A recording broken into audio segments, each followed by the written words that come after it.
స్వచ్ఛమైన నాణ్యమైన గౌదర్పార్ పూజా ఉత్పత్తులు www.gaudarpar.com ద్వారా ఆన్లైన్ లో ఆర్డర్ చేయండి. మీ ఇంటిని దేవాలయంగా మార్చుకోండి. నమస్కారం, వెల్కమ్ టు సుమన్ టీవీ. ప్రస్తుతం మనతో పాటు ప్రముఖ జ్యోతిషులు బ్రహ్మశ్రీ నందిబట్ల శ్రీహరి శర్మ గురువు గారు ఉన్నారు. వారితో మాట్లాడదాం.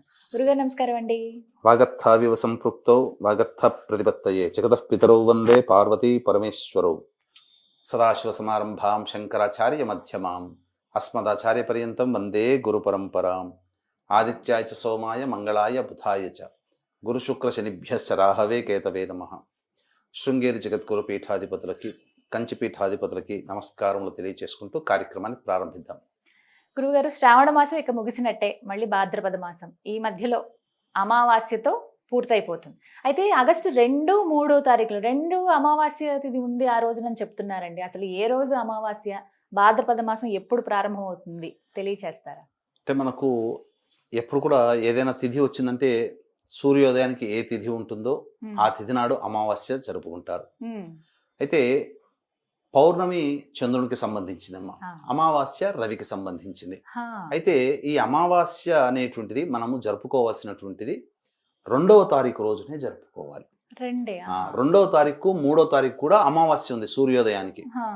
కానీ ఎందుకు జరుపుకోవాలంటే మధ్యాహ్న సమయం వరకు కూడా అమావాస్య 2వ తారీఖు రోజునే ఉంది, 3వ తారీఖు రోజున లేదు. కాబట్టి 2వ తారీఖు రోజునే జరుపుకోవాలి. ఇక సోమవతి అమావాస్య అని అంటారు దీన్ని. సోమవతి అంటే సోమవారముతో కూడుకున్నటువంటి అమావాస్య. ఇప్పుడు మంగళవారం వచ్చిందంటే భౌమావాస్య, అలాగే శనివారము అమావాస్య వచ్చిందంటే శని అమావాస్య, ఆదివారం అమావాస్య వస్తే అదొక విశేషం, సోమవారం అమావాస్య వస్తే చాలా విశేషం అది కూడా. మరి సోమవతి అమావాస్య విశిష్టత చెప్పండి గురు. ఆ రోజు ఏం చేయొచ్చు అసలు? సోమవతి అమావాస్య యొక్క విశిష్టత మనం తెలుసుకోదలిస్తే ప్రాధాన్యత తెలుసుకోవాలమ్మా. మనకు ఇది జరిగినటువంటి గాథ అంటే శాస్త్రంలో మనకు ఉందా అండి? దీనికి ప్రస్తావన ఉంది పురాణంలో. శివపురాణాంతర్గతంగా ఈ సోమవతి అమావాస్యకు సంబంధించిందంటే చంద్రుడికి సంబంధించినటువంటిది. ఈ చంద్రుడు అనేటువంటిది ఇక్కడ ప్రధానంగా సబ్జెక్ట్ ఇక్కడ మనకు. కాబట్టి ఇక్కడ ఏంటంటే మనకందరికీ తెలిసిందే, వీక్షించేటువంటి సుమన్ టీవీ ప్రేక్షకులు కూడా, అమ్మవారు దక్షుడు యజ్ఞం చేస్తుందంటే అమ్మవారు చెప్పకుండా వెళ్ళిపోతుంది. అంటే స్వామికి ఇష్టం లేకపోయినా నా తండ్రి పిలిచాడని వెళ్ళిపోవడం, అక్కడ భంగపడడం. అక్కడ ఏమైపోయింది, తనకి భర్తని నిరాకరించారు ఇక్కడ అని చెప్పేసేసని తనకి తాను శరీరాన్ని అర్పించుకుంటుంది. ఈ విధంగా తనకి తాను శరీరాన్ని అర్పించుకున్నదని విషయం తెలిసి విగత రూపమైనటువంటి అమ్మవారి దేహాన్ని చూసి చలించిపోయినటువంటి పరమేశ్వరుడు తన జటాజూటం నుంచి ఒక జూటంను కిందకి పడేయగా వీరభద్రుడు జన్మించాడు. వీరభద్రుని యొక్క ఉత్పత్తి తదనంతరం ఎందుకోసం వచ్చాడు? ఆ యొక్క యజ్ఞశాల అంతా కూడాను ధ్వంసం చేయడానికి. అయితే ఇక్కడ ఈ దక్షుడి యొక్క అల్లుడు పరమేశ్వరుడు. పరమేశ్వరునికి తోడల్లుడు ఎవరయ్యానంటే చంద్రుడే. ఎందుకంటే దక్షుని యొక్క 27 మంది కూతుళ్ళని చంద్రుడు వివాహం చేసుకున్నాడు. అందులో పెద్ద కూతురు సతీదేవి శంకరుల వారిని చేసుకుంది. కాబట్టి తోడల్లుడై ఉండి శంకరుల వారికి ఆయన పక్షాన నిలబడకుండా మామ పక్షాన వచ్చి చేరాడు. కాబట్టి వీరభద్రుడు అందరినీ దండించినట్టుగానే తన యొక్క శరాఘాతముతో చంద్రుని కూడా బాగా దండించాడు. కుంగి కృషించిపోయాడు. కృషించిపోయిన తర్వాత అప్పుడు చంద్రుడు శివుని దగ్గరకు వచ్చి వేడుకున్నాడు, మొత్తం నా యొక్క జీవితం అంతా వ్యర్థమైపోయింది, నేను పూర్తిగా అనారోగ్యం పాలయ్యాను, ఎలాగయ్యా ఇట్లా, నీ తోడలిని కదా అని అంటే, ఏం పర్వాలేదు చంద్ర, వచ్చే అమావాస్య రోజున నీవు నన్ను అర్చించు, తప్పకుండా నీకున్నటువంటి తిరిగి దేహం వస్తుంది అని చెప్తాడు. అప్పుడు చంద్రుడు సోమవారం నాడు అమావాస్య అయింది ఆ రోజున. కాబట్టి చంద్రుడు ఉపాసన చేశాడు ఈశ్వరుని. ఉపాసన చేసిన సందర్భంగా అతనికి మళ్ళీ పూర్ణ ఆయుర్దాయము, పూర్ణ దేహం అనేటువంటిది సంప్రాప్తించింది. తద్వారా చంద్రుడు ఈశ్వరుణ్ణి అర్చించినాడు కాబట్టి తద్వారా తన శరీరానికి వచ్చినటువంటి అనారోగ్యము, రుగ్మతలని, అపమృత్యు భయాన్ని తొలగించుకున్నాడు. కాబట్టి ఈ రోజున ఈ సోమవతి అమావాస్య అనేటువంటి పిలువబడేటువంటి రోజున ఎవరైతే ఈ సందర్భంగా ఈశ్వరుణ్ణి అభిషేకం చేసి అర్చన చేస్తారో వారికి సకల మృత్యు భయాలు తొలగిపోతాయి. ఆ రోజున చెప్పబడి ఉందమ్మ, శాస్త్రంలో ఉంది. కాబట్టి వీక్షించేటువంటి సుమన్ టీవీ ప్రేక్షకులు కూడా ఈ యొక్క సోమవతి అమావాస్య రోజున మీరు ఉపవాసం, వీలైతే ఉపవాసం ఉండండి. ఉండి ఉదయం పూట చక్కగా ఈశ్వరుని దేవాలయానికి చేరుకొని మహన్యాసపూర్వకముగా రుద్రాభిషేకం జరిపించుకోండి, రుద్ర పారాయణం చేయించుకోండి. తదనంతరం సంధ్యా సమయంలో మళ్ళీ అదే శివాలయానికి చేరుకొని చక్కగా మారేడు దళాలతో అర్చన జరిపించుకోండి. వివాహం కావాల్సిన వాళ్ళైతే గన్నేరు పూలు మల్లెపూలతో అర్చన. అలాగే సకల విఘ్నములు చేసేటువంటి పనులలో ఆటంకాలు తొలగిపోవాలంటే దూర్వ అంటే గరికతో అర్చన. అలాగే లక్ష్మి కావాలి, ధనం కావాలనుకుని కోరుకునే వాళ్ళందరూ కూడా ఈ సంబంధించినటువంటి మారేడు దళాలతో అర్చన. పుత్ర సంతాన ప్రాప్తి కావాలి అనుకునేటువంటి వాళ్ళు నందివర్ధనం పూలతో అర్చన. ఈ విధంగా గనక చేసుకున్నట్లయితే తప్పకుండా ఆ యొక్క ఈశ్వర అనుగ్రహం అతి త్వరగా కలుగుతుందని చెప్పడంలో ఏమాత్రం సందేహం లేదు. గురుగారు, మరి ఈసారి వచ్చేటువంటి ఈ సోమవతి అమావాస్య యొక్క విశిష్టత ఏంటో తెలియచేస్తారా? మనకు అమావాస్య వచ్చిందంటేనే చాలా మంది గుర్తుకొచ్చేది ఏంటంటేనమ్మా పితృదేవతారాధన. కానీ ఈసారి మనకు వచ్చినటువంటిది ఏంటంటే మఖా నక్షత్రంతో వచ్చింది. మఖా నక్షత్రానికి అధిపతి ఎవరు? పితృదేవతలు.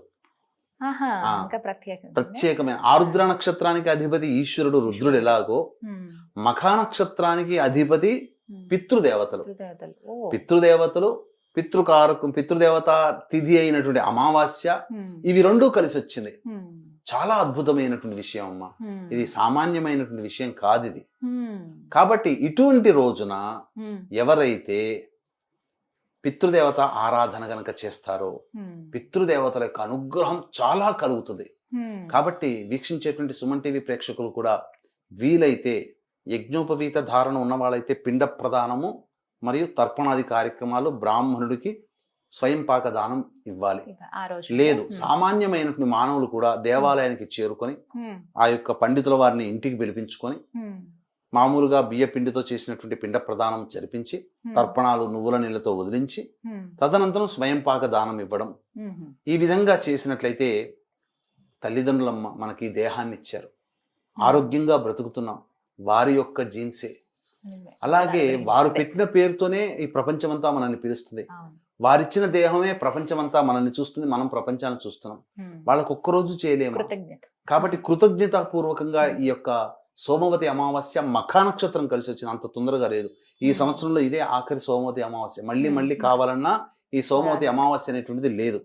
కాబట్టి పితృదేవత తర్పణాలు, పిండ ప్రదానాలు, స్వయం పాకదానం బ్రాహ్మడికి ఆ రోజున చేసిన ఏ దానమైనా అక్షయ ఫలితాన్ని ఇస్తుంది. ఇక ముఖ్యంగా చాలా మందికి ఏంటంటే ఈ యొక్క తర్పణాలు చేసుకునే విధానం, ఇప్పుడు ఎక్కడెక్కడో పల్లెటూళ్ళలో ఉంటారు, బ్రాహ్మలు రాలేరు. మరి అటువంటి వాళ్ళకి ఏంటంటే, ఎందుకనంటే మన ఈ యొక్క సుమన్ టీవీ అనేటువంటిది మొత్తం మారుమూల పల్లెల్లో కూడా విస్తరించిందమ్మా. కొండలు పర్వతాల్లో నివసించే వాళ్ళు కూడా చూస్తున్నారు. కాబట్టి అటువంటి వాళ్ళు బ్రాహ్మణి పిలిపించుకోలేరు. అటువంటి వాళ్ళు ఏంటంటే వాళ్ళ పితృదేవతల యొక్క ఫోటోల దగ్గర దీపారాధన చేసి చక్కగా అప్పుడు గణపతికి నమస్కారం చేసుకొని, పితృదేవత పూజ చేసుకున్నాను గణపతి దేవ, కాబట్టి నాకు అనుజ్ఞ ఇవ్వు అని చెప్పి గణపతి యొక్క అనుగ్రహాన్ని పూజ చేసుకొని గణపతిని తలుచుకొని తదనంతరం నల్ల నువ్వులు నీళ్లు కలిపినటువంటి చెంబులో ఆ విధంగా ఆ నీళ్లు వేస్తూ ఈ యొక్క బొటన వేలు గుండా నీళ్లు పోవాలి. ఇట్లా బొటన వేలు గుండా నీళ్లు పోవాలి. ఆ నల్ల నువ్వులు నీళ్లు ఇలా ఉన్నప్పుడు ఆ నీళ్లు వేసిన తర్వాత ఇట్లా ఈ యొక్క మన అరచేతిలో వేసుకొని కుటుంబంలో ఎవరెవరైతే చనిపోయారో వాళ్ళ పేర్లు, మీకేమవుతారు వాళ్ళ వరస, వాళ్ళకి మంచి జరుగుగాక వాళ్ళ పేర్లు జరుపుకొని తర్పయామి తర్పయామి తర్పయామి అని 3 సార్లు అని వదిలేస్తే ప్రతి పేరు వాళ్ళు మీకేమవుతారు వాళ్ళ వరస తలుపుకొని తర్పయామి, ఆ పేరు చెప్పుకొని తర్పయామి తర్పయామి అని చెప్పి చేస్తే, ఇది ఎక్కడ చేయాలి? మర్రి చెట్టు దగ్గర చేస్తే చాలా విశేషం. పితృదేవతలకి చాలా ఇష్టమైనటువంటి వృక్షరాజము మర్రి చెట్టు. కాబట్టి మర్రి చెట్టు లేని వాళ్ళు రావి చెట్టు దగ్గరైనా చేయొచ్చు, లేదా ఇంట్లోనైనా చేయొచ్చు. కాబట్టి ఎలా చేయాలి అని అంటే దక్షిణ దిక్కు వైపు చూడాలి. మనం ఫేసు దక్షిణం వైపు పెట్టాలి. ఎందుకంటే దక్షిణ దిక్కులోనే పితృదేవతలు ఉంటారు కాబట్టి మన ఇంట్లో కూడా దక్షిణ దిక్కులోనే పితృదేవతల యొక్క ఫోటోలు పెట్టుకోవాలి. ఆ విధంగా దేవతల ఫోటోలు తూర్పు, ఉత్తరము, దక్షిణ పడమరలో పెట్టుకుంటే పితృదేవతల ఫోటోలు దక్షిణంలో పెట్టాలి.